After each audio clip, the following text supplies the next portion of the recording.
नमस्कार। The Hindi TV देखने वाले सभी दर्शकों का बहुत बहुत स्वागत है। मैं हूं अविरल और आज हिमाचल प्रदेश और देश भर की मुख्य खबरों के साथ आप देख रहे हैं द हिंदी टीवी।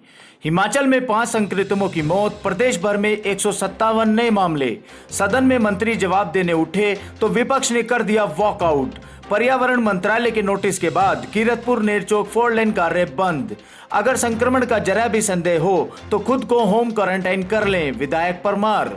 विधानसभा सत्र हिमाचल में होगा, 14 सुरंगों का निर्माण। हिमाचल पुलिस ने 38 करोड़ घोटाले की जांच के ईडी को सौंपे दस्तावेज। तेजधार हथियार से गले पर वार कर महिला की हत्या। मेरठ में 24 घंटे में दूसरी हत्या। मॉर्निंग वॉक पर निकले जिम कोच को गोलियों से भूना। मर्यादा पुरुषोत्तम श्री राम के नाम पर होगा अयोध्या एयरपोर्ट, बढ़ेगा दायरा। उत्तराखंड सेवानिवृत्त हो चुके अधिकारियों और कर्मचारियों की सरकारी विभागों में पुनर्नियुक्ति पर लगाई गई रोक। पंजाब के 8 श्रद्धालु उत्तराखंड में हो गए थे लापता। अब जांच को अमृतसर पहुंची सीबीआई की टीम।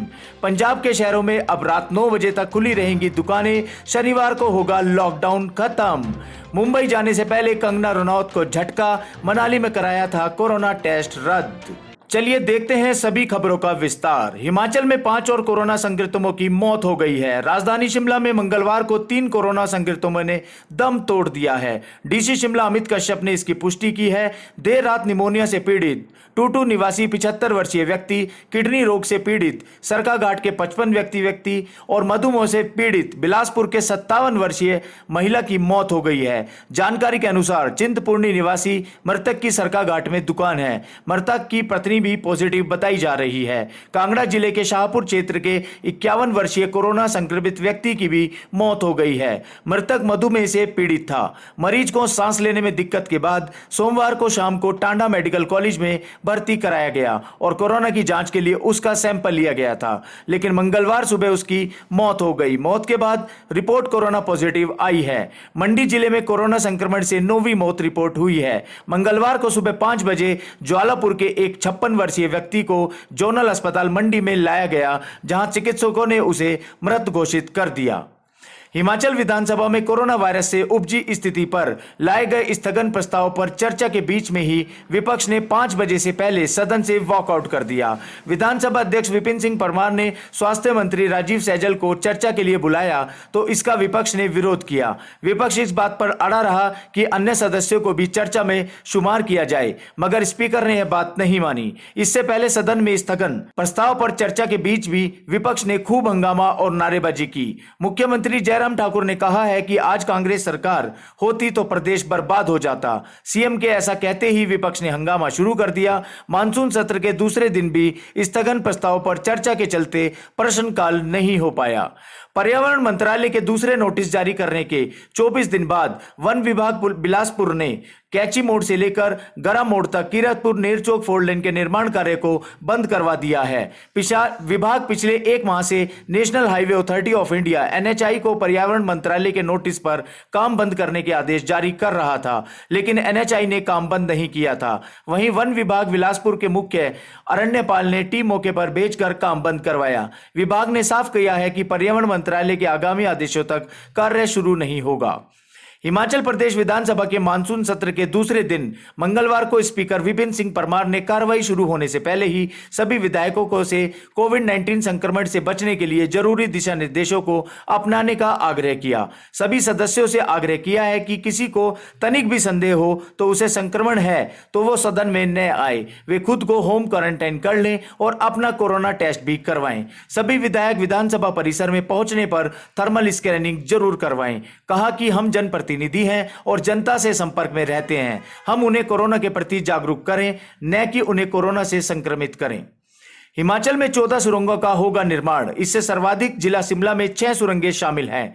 प्रदेश सरकार के इस फैसले से सैकड़ों किलोमीटर दूरी कम होगी। मुख्यमंत्री जयराम ठाकुर ने यह जानकारी कांग्रेस विधायक सुखविंदर सिंह सुक्खू की ओर से सदन पटल पर पूछे गए लिखित सवाल के जवाब में दी है। जिला शिमला में लिफ्ट से लक्कड़ बाजार, लिफ्ट से हिमलैंड, लिफ्ट से आईजीएमसी, संजोली ढली, निगुलरी सड़ी पांडा, जिला बिलासपुर के कैंची मोड़, महला जिला कुल्लू, मंडी के बूबू जोत और उन्ना हमीरपुर जिला के बंगाड़ा धनेटा, जिला चंबा के होली उतराला, इसी जिले में और कुल्लू में भी ये सुरंगें शामिल होंगी। 38 करोड़ घोटाले वाली दी तलाई ग्राम सेवा सहकारी सभा के गोलमाल का वित्तीय मामला अब ईडी के पास पहुंच गया है। जांच कर रहे पुलिस अधिकारियों ने इस मामले से जुड़े 90% दस्तावेज चालान पेश करने के बाद ईडी को सौंप दिए हैं। ईडी ने इस मामले को गंभीरता से लेते हुए सभा से 90% दस्तावेज अपने पास लेकर शिमला में 3 मुख्य आरोपियों के खिलाफ मनी लॉन्ड्रिंग का मामला दर्ज कर सभा में सभी प्रकार के वित्तीय मामलों की जांच शुरू कर दी है। सहायक पंजीयक सहकारी सभाएं बिलासपुर राकेश कुमार ने बताया है कि मामले से जुड़े सभी दस्तावेज ईडी को सौंप दिए हैं। वहीं विभाग अपने स्तर पर इसकी कार्रवाई कर रहा है। करीब 120 ऋणियों के खिलाफ मामले दर्ज किए गए हैं। हिमाचल के ऊना जिला मुख्यालय के साथ लगते जैनकोर गांव में एक 48 वर्षीय महिला की हत्या कर दी गई। महिला के सिर और गले पर तेजधार हथियार से वार कर वारदात को अंजाम दिया गया है। सूचना मिलने पर पुलिस ने मौके पर पहुंचकर शव कब्जे में लिया और हत्या का मामला दर्ज कर तफ्तीश तेज कर दी है। उत्तरी क्षेत्र की डीआईजी सुमेधा द्विवेदी और एसपी ऊना अरिजीत सेन ने भी घटनास्थल का दौरा किया। फॉरेंसिक टीम ने भी घटनास्थल से साक्ष्य जुटाए हैं। पुलिस से मिली जानकारी के मुताबिक सोमवार रात को महिला अपने घर में अकेली थी। इसी का फायदा उठाते हुए शातिर ने वारदात को अंजाम दिया है।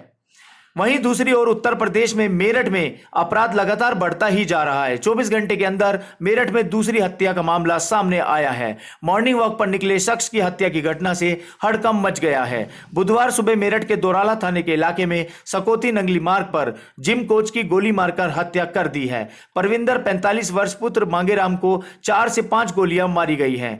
जानकारी के अनुसार बाइक सवार 2 बदमाशों ने सकौती नंगली मार्ग पर जिम कोच की मॉर्निंग वॉक के दौरान गोलियों से भूनकर हत्या कर दी है। गोलियों की आवाज सुनकर मौके पर पहुंचे ग्रामीणों ने पुलिस को मामले की जानकारी दी। भाग रहे बाइक सवार बदमाशों का ग्रामीणों ने पीछा भी किया, लेकिन बदमाश हाईवे पर तेजी से बाइक भगाकर फरार हो गए। ग्रामीणों ने पुलिस की सहायता से परविंदर को अस्पताल में भेजा, लेकिन वहां चिकित्सकों ने उसे मृत घोषित कर दिया। अयोध्या एयरपोर्ट का नाम मर्यादा पुरुषोत्तम श्री राम पर किया जाएगा। वहीं एयरपोर्ट भी अब अंतर्राज्यीय स्तर का होगा। योगी सरकार ने नाम बदलने और एयरपोर्ट का दायरा बढ़ाने की कवायद शुरू कर दी है। एयरपोर्ट का निर्माण दिसंबर 2021 तक पूरा करने की योजना है। राम मंदिर बनने के बाद यहां राष्ट्रीय व अंतर्राष्ट्रीय श्रद्धालुओं और पर्यटकों की संख्या में भारी वृद्धि होगी। इसके मद्देनजर राज्य सरकार ने एयरपोर्ट के विस्तार की योजना बनाई है। गौरतलब की बात है कि अप्रैल 2017 तक अयोध्या एयरपोर्ट का विकास 2 चरणों में करने की योजना बनाई गई थी। इसके लिए हुए टेक्नो इकोनॉमिक सर्वे में पहले चरण में ETR 72 विमानों के लिए विकसित किया जाना था। इसमें रनवे की लंबाई 1680 मीटर रखी जानी थी। दूसरे चरण में A321 200 सीटर विमानों के संचालन के लिए एयरपोर्ट विकसित होना था। उत्तराखंड में सेवानिवृत्त हो चुके अधिकारियों और कर्मचारियों को फिर से विभागों में तैनाती देने या अनुबंध पर रखने पर शासन ने सशर्त रोक लगा दी है। कहीं अगर तैनाती भी देनी होगी तो संबंधित विभाग को यह लिखकर देना होगा कि विभाग में पद को धारण करने वाला कोई और योग्य व्यक्ति नहीं है। पदोन्नति में इस तरह के प्रमाण पत्र को भी परखा जाएगा और इस तरह के अक्षम अधिकारियों की अनिवार्य सेवानिवृत्ति पर विचार किया जाएगा। मुख्य सचिव ओम प्रकाश की ओर से जारी आदेश के मुताबिक विभागों में पुनर्युक्त किए गए अधिकारी 6 माह से लेकर 1 साल के अंदर अंदर विभाग के अन्य अधिकारियों को प्रशिक्षित करेंगे।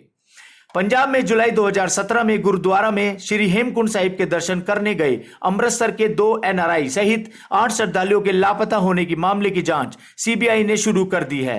मंगलवार को CBI टीम लापता अमृतसर के चौक मेहता निवासी किरणपाल सिंह के घर पहुंची और परिजनों के बयान दर्ज किए। लापता लोगों की पहचान कुलबीर सिंह, हरकेवल सिंह, पाला सिंह, गोरा सिंह, जसवीर सिंह, इकबाल सिंह, महंगा सिंह और परमजीत सिंह के तौर पर हुई थी। जानकारी के अनुसार 1 जुलाई 2017 को ये सभी चौक मेहता के टैक्सी स्टैंड से एक इनोवा गाड़ी PB06 AB 5472 किराए पर लेकर श्री हेमकुंड साहिब रवाना हुए थे। 6 जुलाई को उन्हें लौटना था। उत्तराखंड के चमोली जिले से परिजनों ने अंतिम बार मोबाइल पर बातचीत की। इसके बाद परिजनों से संपर्क टूट गया था। कांग्रेस विधायकों और मेडिकल विशेषज्ञों के सुझावों को ध्यान में रखते हुए पंजाब के मुख्यमंत्री कैप्टन अमरिंदर सिंह ने सोमवार को शहरी क्षेत्रों में कुछ नई छूट देने का ऐलान किया है। इसमें शनिवार को गैर जरूरी वस्तुओं की दुकानें खोलना और सोमवार से शनिवार तक रात 9 बजे तक सभी दुकानें खोलने की छूट देना शामिल है। संशोधित फैसले के अनुसार सभी शहरों कस्बों में अब रात 9:30 बजे से लेकर सुबह 5 बजे तक कर्फ्यू रहेगा। होटलों और रेस्टोरेंट को भी सातों दिन, जिनमें रविवार भी शामिल है, रात 9 बजे तक खुले रहने की इजाजत दे दी गई है। रात 9 बजे के बाद खाने की होम डिलीवरी की इजाजत होगी। वहीं दूसरी ओर कंगना रनावत के मुंबई जाने के बीच एक बड़ी बाधा पैदा हो गई है। कोरोना वायरस उनकी राह का रोड़ा बन गया है। खबर यह है कि मायना नगरी जाने से पहले मनाली के में लिए उनके कोविड सैंपल की रिपोर्ट रद्द हो गई है। अब उनका सैंपल मंडी स्थित उनके पैतृक गांव भावला में दोबारा लिया गया, जिसकी रिपोर्ट बुधवार दोपहर तक ही आएगी। इसलिए बुधवार को कंगना की मुंबई पहुंचने पर अभी संशय बना हुआ है। दरअसल मुंबई जाने से पहले कंगना रनावत, उनकी बहन रंगोली चंदेल और उनके परिवार वालों की कोरोना जांच की गई थी। जांच में सभी रिपोर्ट नेगेटिव आई है, लेकिन कंगना की रिपोर्ट रद्द हो गई। कोरोना टेस्ट के लिए कंगना का लिया गया सैंपल सही नहीं पाया गया, जिसके चलते उनकी रिपोर्ट को रोक दिया गया है। तो ये थी देश भर की मुख्य खबरें। मिलते हैं जल्दी अगली बड़ी खबरों के साथ। हर खबर पर नजर, हर खबर का सच। तब तक देखते रहिए द हिंदी टीवी।